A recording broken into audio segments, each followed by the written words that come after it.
Before a print of the Lee Frost film The Pickup was found in a warehouse in Paris a few years ago, the only version we had available was rather shabby and it had burnt-in Danish subtitles. It was nearly a lost film, but now it's found.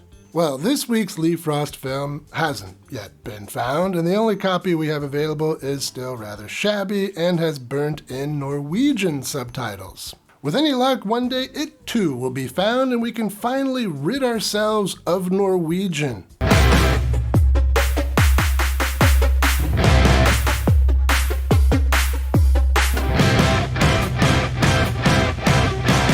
Welcome to Exploitation Reviews, and me, Rob, and today I'm taking a look at The Animal from 1968, directed by Lee Frost.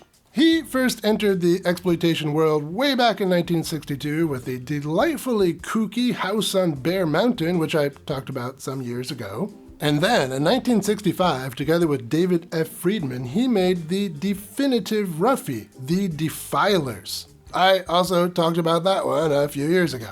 And like The Defilers, this film, The Animal, is nasty. Let's check it out. We open on a man driving fast. He seems a bit tired, and then we get a pretty cool, very low-budget car accident. A guy falls out of the car a bit bloody, and a subtitled man offers to help. And then, title card.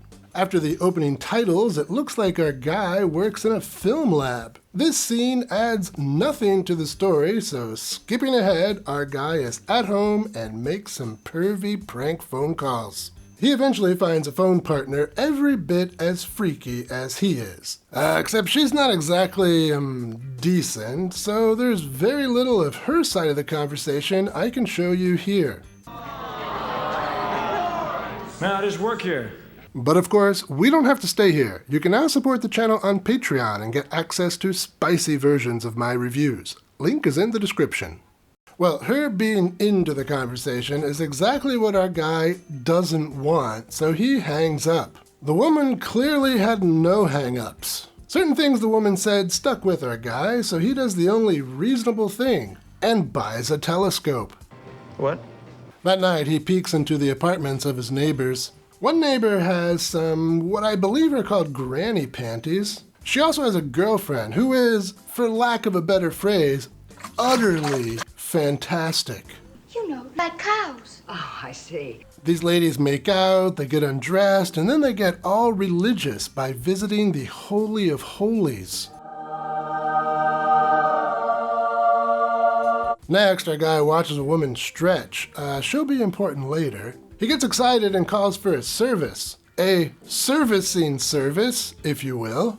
The working gal shows up and immediately takes a shower to get cleaned up, and then our couple get down and dirty. The next day at work, our guy gets a stressful phone call from his mother, which leads to some sort of episode.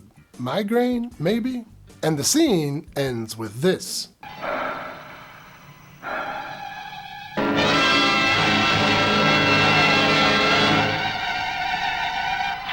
Give me a hand. Help me support his head.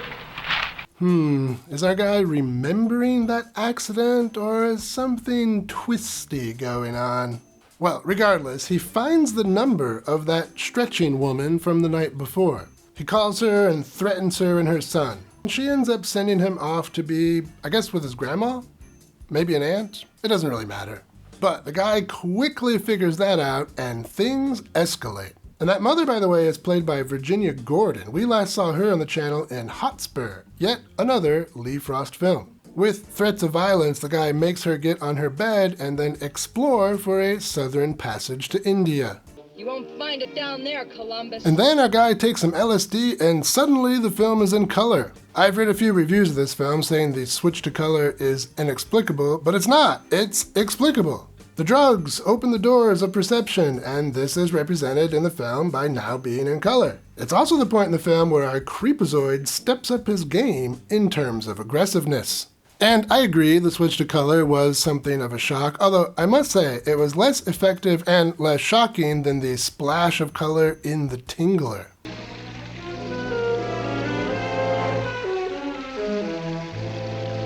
No one did it quite like William Castle.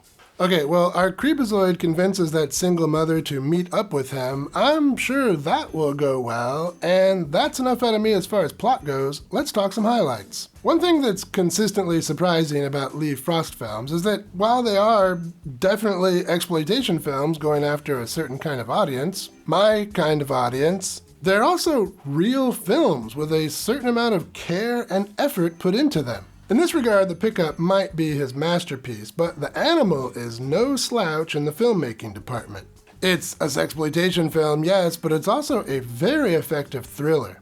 And on that point, I have a theory. I think to make an effective thriller or horror film, you have to be a little sadistic. You have to be willing to make the audience squirm and make them uncomfortable. Some directors are willing to do this, others put on their kitty gloves and let the audience off easy, which lessens the experience for the audience. For example, back in the 90s, there was a writer who was pretty hot stuff named Andrew Kevin Walker. He turned in some really dark scripts, and when David Fincher got his hands on one of those scripts, he made 7. Oh man, talk about an effective thriller. Well, Andrew Kevin Walker also made 8mm, a script about an investigator who gets drawn into the underground fetish video world and might have discovered a ring of people who made actual snuff films. That movie should have been even darker and more disturbing than 7, but it wasn't because it was directed by Joel Schumacher. And he's way too Hollywood, and he wasn't near sadistic enough to make that movie effectively. But I don't know, that's my theory anyway. It's an idea. Your idea sucks. Lee Frost was definitely willing to torture the audience. And in that regard, this film is maybe his most effective. This thing is dark and disturbing. Gotta admire that. And again, it also delivers really well on those exploitation elements that we want. The ladies in this thing are amazing. Virginia Gordon is beautiful, and those lesbian neighbors, whoo. But the film's not perfect. Like a woman turning the tables on an obscene phone caller, this film has some shortcomings. Well, I find the sexual deviant with mommy issues rather tiresome. I mean, can't we be deviants with good relationships with our mothers? Hitchcock's Psycho was an influence on the Roughies. We wouldn't have gotten aroused without it, for example. But this movie was 8 years later. Seems like they could have thought of a more original take on the sexual deviant turned murderer character. Beyond that, I don't really have a whole lot to complain about with this thing. It's a super low budget Roughie thriller from the late 60s. You kinda know what to expect with these films, and this film does even exceed those expectations. It's effectively disturbing and features numerous scenes with utterly beautiful women.